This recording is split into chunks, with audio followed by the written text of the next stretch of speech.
Eu entrei para a Escola Paulista de Medicina em 1970 e devo dizer inicialmente que devo muito à Escola Paulista de Medicina. Eu sou muito grato à escola porque tive a felicidade não, de contar com grandes professores. Eu me permito citar apenas alguns deles, porque não haveria tempo para citar todos, né?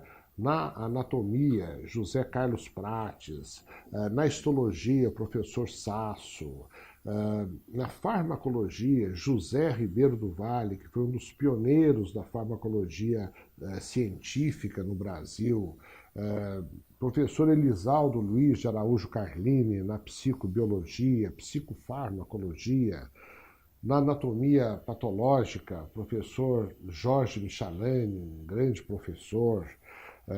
Na clínica médica, então, os nomes são incontáveis, né?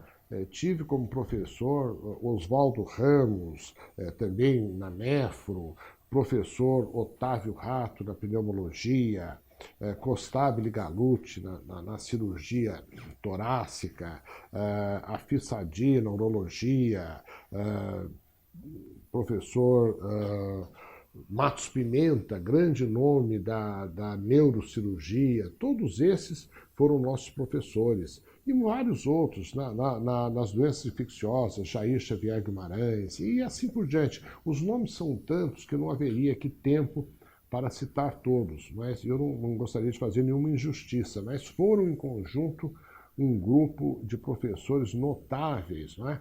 Que gostavam de dar aulas e ensinavam diretamente aquilo que sabiam aos alunos junto ao leito do paciente. É uma experiência inovidável e extremamente importante.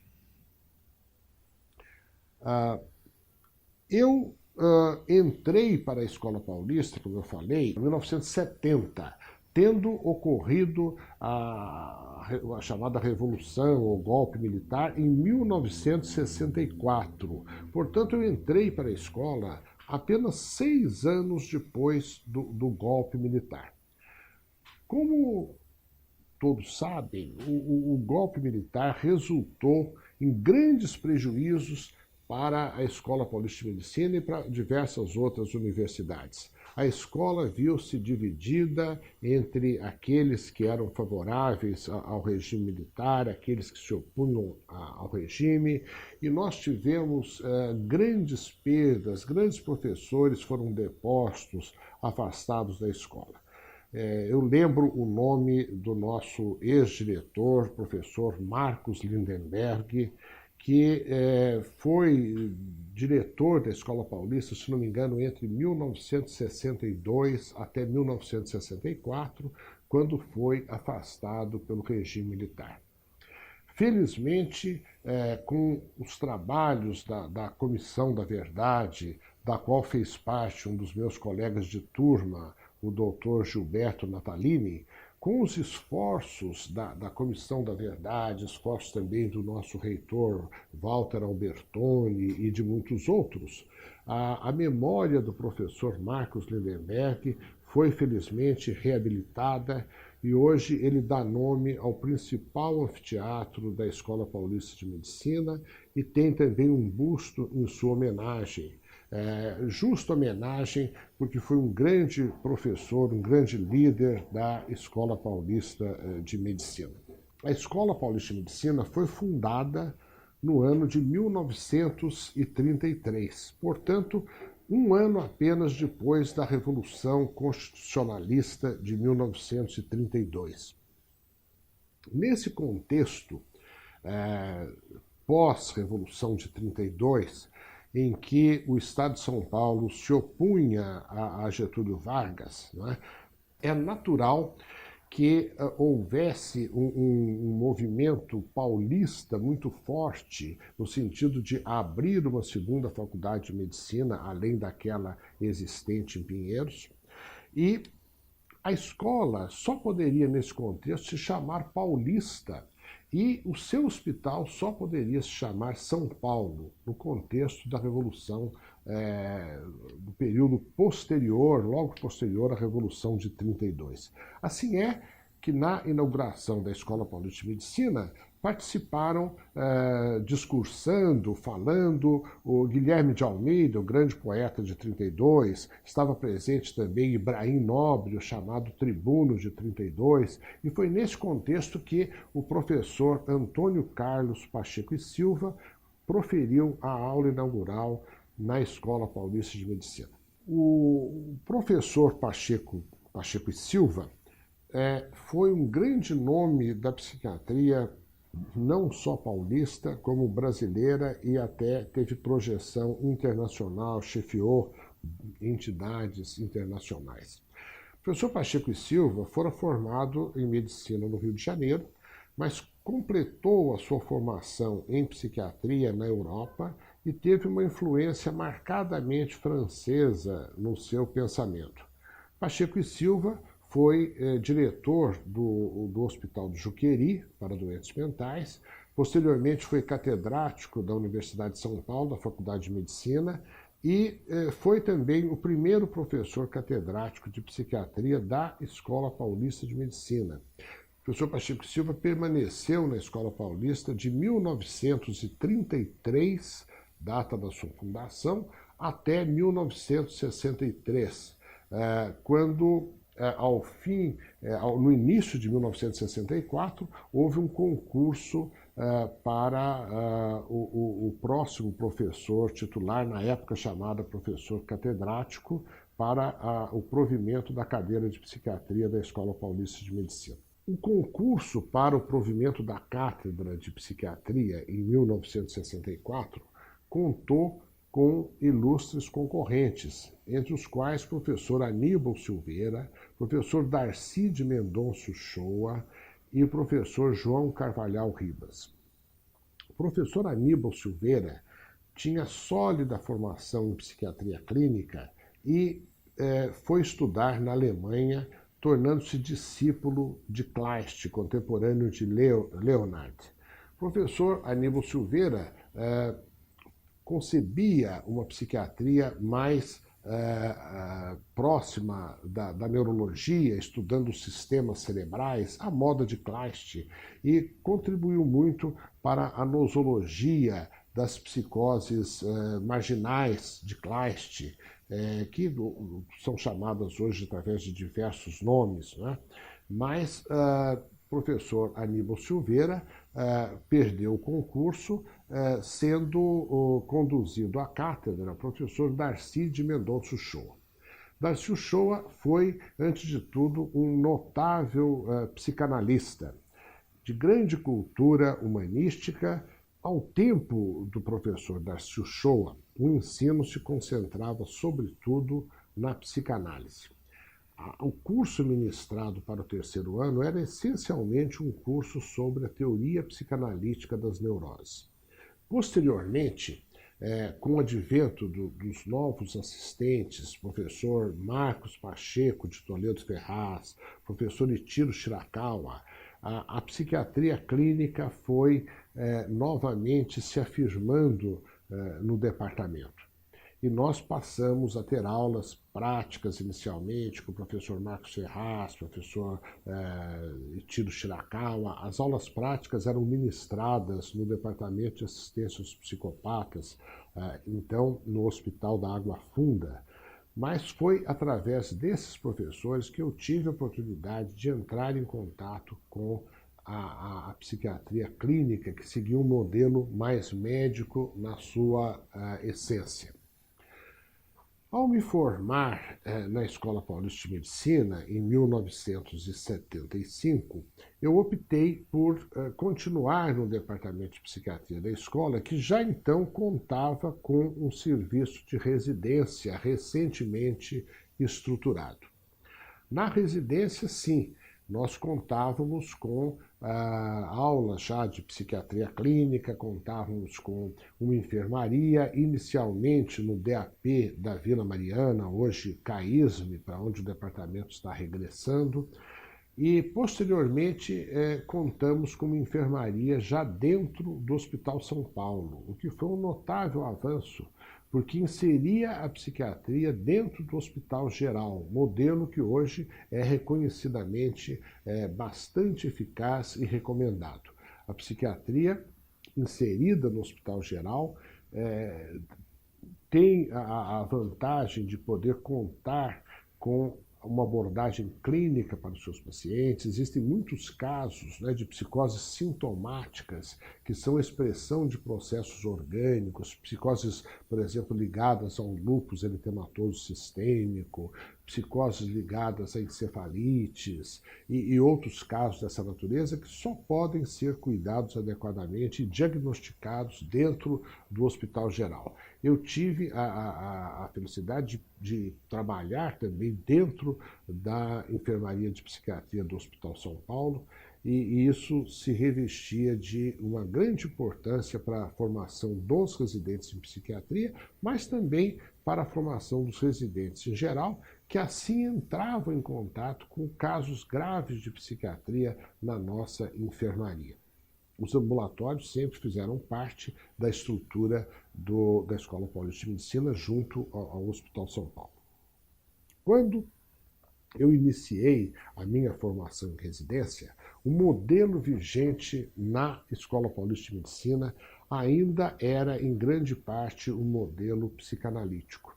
Eu, embora interessado que fui pela psicanálise, me orientei mais para a chamada psiquiatria clínica, para o estudo da nosologia psiquiátrica, da farmacologia, do tratamento medicamentoso dos estados psicóticos e assim por diante. Eu tinha realmente uma vocação mais voltada para a psiquiatria clínica, alinhada com o modelo médico.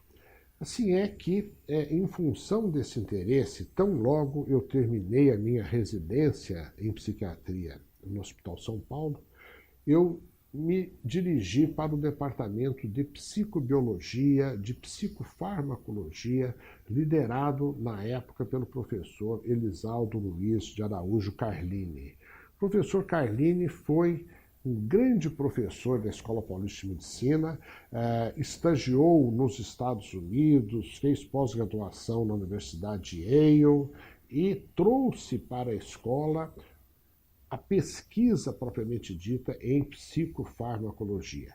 Ele conseguiu montar um notável departamento e eu fui dos primeiros, se não me engano, o segundo do departamento de psiquiatria. O primeiro foi o professor Marcos Ferraz, que concluiu lá a sua tese de doutorado, mas eu fui, creio, o primeiro a cursar regularmente o curso de pós-graduação em psicofarmacologia, fazendo todos os créditos e me dedicando em período integral por 5 anos ao departamento de psicofarmacologia. Naquela época, eu, felizmente, tive a oportunidade de fazer pesquisa de bancada, né, propriamente. Dissequei estriato de rato para estudar o binding, a ligação da dopamina tritiada aos receptores dopaminérgicos, sob a orientação do professor José Roberto Leite. Essa experiência de pesquisa com animais de laboratório, com farmacologia básica, creio que foi muito útil para a minha formação e desenvolveu um espírito crítico que me ajudou na leitura dos artigos científicos envolvendo experimentos em psicofarmacologia. Realmente eu devo muito ao professor Elisaldo Carlini, à doutora Jandira Mazur, que foi a minha orientadora, e a todo o pessoal do Departamento de Psicobiologia da Escola Paulista de Medicina. Foi lá que eu fiz a minha tese de mestrado e, posteriormente, o meu doutorado. Eu tive a oportunidade, então, de fazer um pós-doutorado na Universidade de Illinois, em Chicago, em 1987, 88, e nessa ocasião tive também a oportunidade de realizar alguns cursos no Missouri, na Universidade de Washington, em St. Louis, ou São Luís, né, como se diz. Na Universidade de Washington, em St. Louis, houve o chamado movimento neocrepeliniano. É engraçado que a psiquiatria na Escola Paulista de Medicina seguiu, de uma certa forma, curso paralelo àquilo que acontecia na psiquiatria americana, embora com alguns anos de defasagem.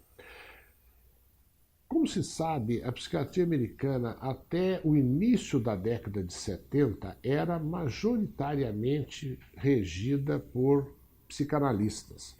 Mais de 90% das escolas americanas tinha como professor titular alguém com formação psicanalítica, assim como nós tivemos o professor Uchoa na Escola Paulista de Medicina.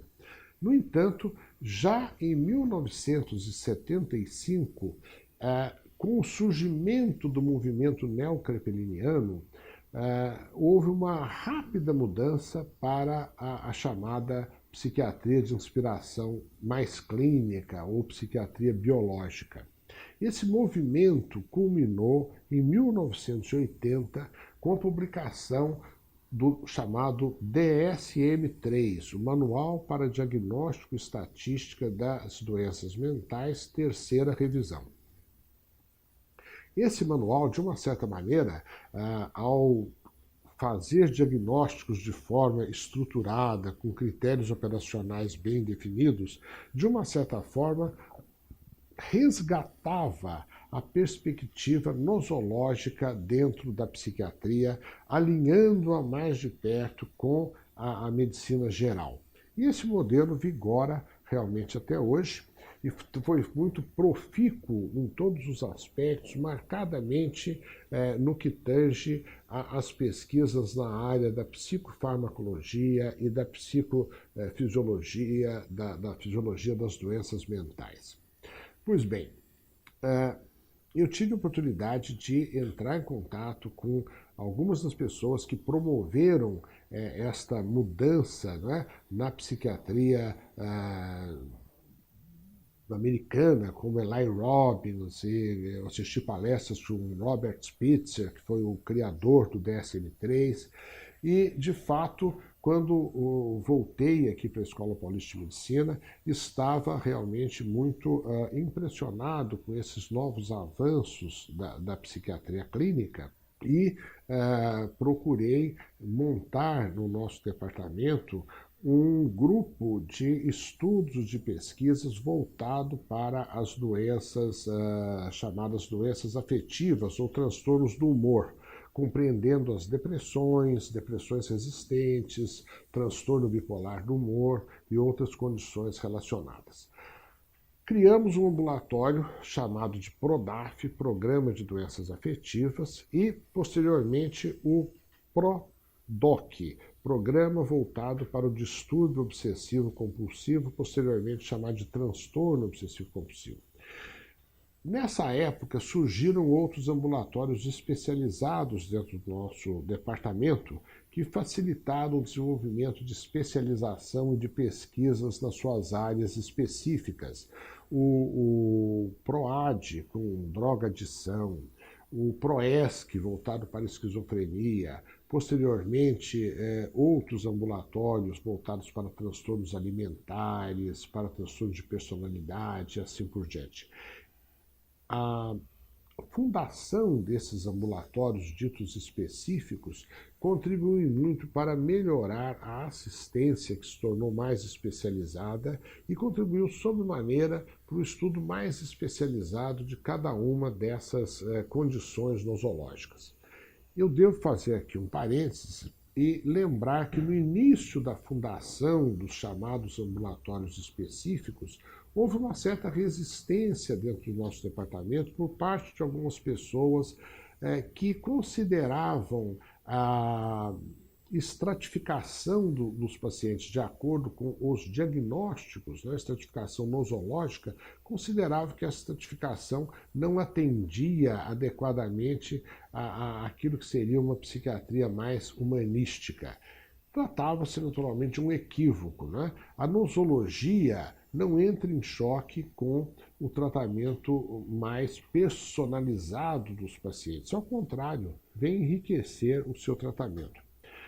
Essa dicotomia entre a psiquiatria de base psicodinâmica então vigente na escola, com a psiquiatria mais orientada de acordo com o modelo clínico, essa pseudo-antinomia felizmente veio a se dissolver com o tempo, mostrando que não havia realmente oposição da psiquiatria clínica face à vertente psicodinâmica. Ao contrário, ambas realmente se complementam. O que havia, no entanto, no passado era a hegemonia da psicanálise sobre todo o resto da psiquiatria, como se a parte fosse mais importante que o todo. Hoje, eu acho que o modelo está bem balanceado, não é? Havendo espaço, sim, para a psicanálise, assim como para outras vertentes psicoterápicas dentro da psiquiatria, como a terapia cognitivo-comportamental e outras, que vêm se somar à abordagem clínica das doenças mentais e enriquecer o tratamento para os nossos pacientes. Mesmo nos ambulatórios ditos específicos, a abordagem clínica se faz concomitantemente à abordagem psicoterápica, seja individual, seja em nível grupal e com atendimento também das famílias numa abordagem familiar. Eu acho que essas dicotomias simples que dividiam a psiquiatria hoje estão superadas. Falando um pouco do desenvolvimento do departamento, eu preciso dizer que o departamento cresceu e muito nessas últimas décadas. Cresceu na assistência, cresceu na inserção junto ao Hospital São Paulo, conforme eu mencionei, a fundação de uma enfermaria no primeiro andar do Hospital São Paulo foi um marco que hoje é um modelo para outros hospitais gerais que também inserem a psiquiatria dentro do seu contexto. Falando do crescimento, nós tivemos um notável crescimento com a fundação dos cursos de pós-graduação no nosso departamento, que abriram a psiquiatria da escola para pesquisas realmente científicas que hoje alcançam publicações internacionais. O primeiro coordenador da pós-graduação na Escola Paulista de Medicina foi o professor Maurício Levi Júnior, aposentado, e na sequência eu fui o coordenador da pós-graduação por algum tempo, seguido depois pelo professor Jair Mari, que deu um enorme impulso à pós-graduação. O professor Jair tinha feito pós-graduação na Inglaterra e enriqueceu em muito o nosso departamento, marcadamente na área da epidemiologia clínica. Posteriormente, o professor Ronaldo Laranjeira, hoje presidente da SPNM, voltou da Inglaterra, onde fizera cursos e toda a sua formação, pós-graduação, doutorado na área da drogadição, e voltando para o departamento, veio posteriormente a se tornar também professor titular e contribuir enormemente para o estudo das dependências químicas e das políticas de saúde mental voltadas para os problemas da drogadição no nosso meio. O departamento cresceu consideravelmente. O professor Marcos Ferraz foi coordenador de saúde mental no Estado, posteriormente atuou junto ao governo federal. O professor Itiro trabalhou enormemente para a expansão do departamento dentro da Escola Paulista de Medicina e, posteriormente, junto à Associação Brasileira de Psiquiatria. Então, todas essas pessoas contribuíram enormemente para o desenvolvimento da psiquiatria na Escola Paulista de Medicina. Voltando um pouco, eu dizia que eu fundei 2 ambulatórios específicos, o PRODOC teve curso independente posteriormente e continuo até hoje junto ao PRODAF, onde estudamos e pesquisamos a respeito das depressões resistentes, transtorno bipolar do humor. Conseguimos agrupar pessoas nesses ambulatórios específicos, a exemplo do que foi feito no PROESC, pelo Rodrigo Bressan, por outros colegas, e hoje nós temos um departamento bastante diversificado, com pesquisas. O departamento cresceu também no que tange à assistência e ao ensino. Temos hoje um curso de psiquiatria que começa no primeiro ano de medicina e segue realmente até o quinto ano, oferecendo aos alunos uma experiência muito importante para a sua formação, desde o primeiro ano até o final do internato, onde os alunos têm a oportunidade de vivenciar o contato com pacientes psiquiátricos, de estudar também a relação médico-paciente, tão importante para a humanização da medicina. Eu creio que hoje chegamos a um momento extremamente importante da psiquiatria. Estamos vivendo agora a mudança do departamento para o CAISM na Vila Mariana, onde teremos oportunidade de ter mais leitos hospitalares, teremos oportunidade de ter um grande pronto-socorro e serviços ambulatoriais mais amplos. Ao mesmo tempo em que isso ocorre, né, nós sabemos que teremos que deixar o espaço da enfermaria de psiquiatria dentro do Hospital São Paulo, que foi extremamente importante para a integração da psiquiatria no Hospital Geral, e também saímos do pronto-socorro do Hospital São Paulo. Esse é um momento, no entanto, de grandes ganhos para o departamento, apesar de haver algum sacrifício na nossa saída, embora parcial, do Hospital São Paulo. Continuamos presentes no Hospital São Paulo através do serviço de interconsulta.